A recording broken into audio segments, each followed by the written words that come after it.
Guys, তোমরা কেমন আছো? আজকের মাদার্স ডে স্পেশাল। আমি আমার বোন মিলে এই কার্ডটা বানিয়েছি। এবার এই কার্ডটা মাকে দেবো, মা ওটা ওপেন করে বলুক কেমন হয়েছে আর এর মধ্যে কি আছে সেটা দেখবে। কার্ডটা মাকে দিলাম, মা খুবই আনন্দ হয়েছে, হাসতে মুচমুচ করে। খোলো কার্ডটা।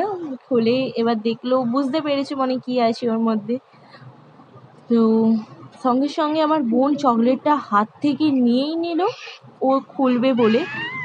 কুচু কুচু এই যে খুলছে খুলছে, 1 ঘন্টা 10 ঘন্টা খুলতেই আছে যে খুললো কার্ডটা।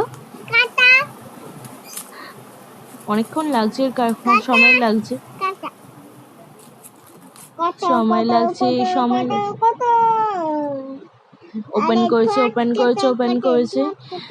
এই যে ফাইনালি ওপেন করে নিল প্রায়। এবার বের করলো।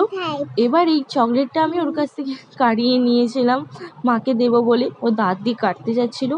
এবার বোনকে পাপি পড়লো যে ওকে চকলেটটা দিয়ে ও কাটুক, দিয়ে ওপেন করলো, খুব সুন্দরভাবেই র্যাপ করা ছিল।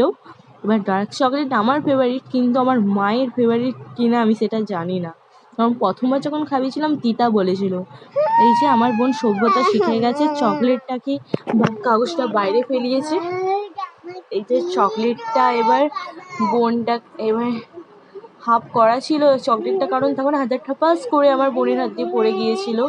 তো চকলেটটা ও মাকে খাইয়ে দিয়েছে, মা এমনি মুখে করেছে, মাকে লাস্টে আমি খাইয়েছি। মা বলল তিতা। তো গাইস, কেমন হয়েছে চকলেট আর গিফটটা? টাটা।